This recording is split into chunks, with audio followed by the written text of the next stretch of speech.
Vous venez dans un ministère, il y a un ministre, vous êtes des inspecteurs des finances, vous débarquez dans un ministère qui est géré. La première des choses à faire, c'est se présenter chez le ministre, lui présenter ne serait-ce que l'ordre de mission qui vous envoie dans ce ministère. Que je sois ne serait-ce qu'informé que les inspecteurs des finances sont là, ils veulent faire... On va filmer, monsieur, on va filmer. Suivez-moi. On va filmer. On vous donne l'ordre de mission, vous venez vous présenter au ministre avant le travail. Est-ce que vous l'avez fait? Comment vous pouvez vous comporter plus qu'un parquet? L'inspection des finances n'est pas au-dessus de la loi. Quand vous venez, j'apprends que vous venez chez le comptable, vous l'avez ravi 1000 $. Les inspecteurs des finances arrivent pour ravir un comptable 1000 $. Vous allez avec ça où? Vous lui ravissez tous ses effets personnels. Vous êtes tombé aussi en infraction et ça c'est du banditisme. Et ça, moi je ne peux pas accepter.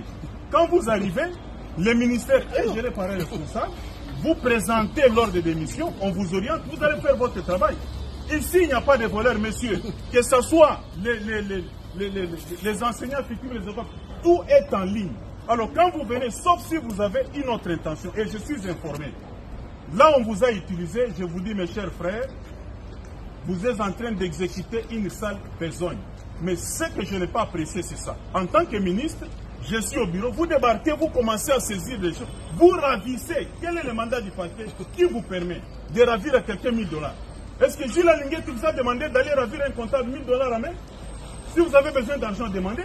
Les effets personnels, vous confisquez, vous demandez à un service, pour qu'il y ait dépenses, il faut votre autorisation. Est-ce qu'il y a un problème? Dites-moi un peu. Là, il y a un problème. Un inspecteur des finances n'est pas aussi au-dessus de la loi. Vous n'avez pas appris qu'il y a eu un détournement ici pour faire ce que vous faites là et vous commencez à faire du théâtre et vous avez exagéré. Je crois que là, la justice va s'occuper de nous tous et vous avez exagéré. Commencez par remettre les 1000 $ que vous avez ravis à un agent de l'EPC ici. Si on vous a envoyé dans la mission, moi je ne suis pas informé, vous ne m'avez pas vu, donc je ne représente rien pour vous à l'inspection des finances. Et ça, c'est de la mauvaise foi. Commencez par remettre les 1000 $ que vous avez pris chez un agent. Et là, je vais aussi appeler la justice. Ça va se passer comme ça. Et ça, je ne peux pas trouver. Et les chéquiers du comptable, ils ont eu même les chéquiers. Vous allez parler comment, messieurs? Est-ce que vous savez qu'il y a un ministre à la tête du ministère de l'Économie? Lui nous dit qu'il dépend de la présidence. Je ne suis pas votre ami. Suivez-moi, monsieur. Suivez-moi, monsieur. J'ai dit ici, le parquet va vous prendre aussi. Vous n'êtes pas au-dessus de la loi. Oui. Vous avez ravi des effets personnels des gens et ce n'est pas normal. Vous n'êtes pas au-dessus de la loi. Et là, vous êtes venu créer des problèmes dans un ministère où il n'y en a pas. Et je suis informé, on vous a envoyé, je suis désolé. Le parquet va aussi vous entendre à quel titre et sur base de quoi vous avez ravi des effets personnels à quelqu'un.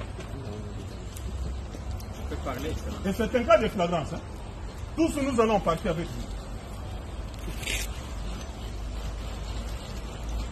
Quand il dit nous sommes des fonctionnaires, vous entrez dans un bureau comptable sans que vous puissiez passer aux autorités hiérarchiques du ministère.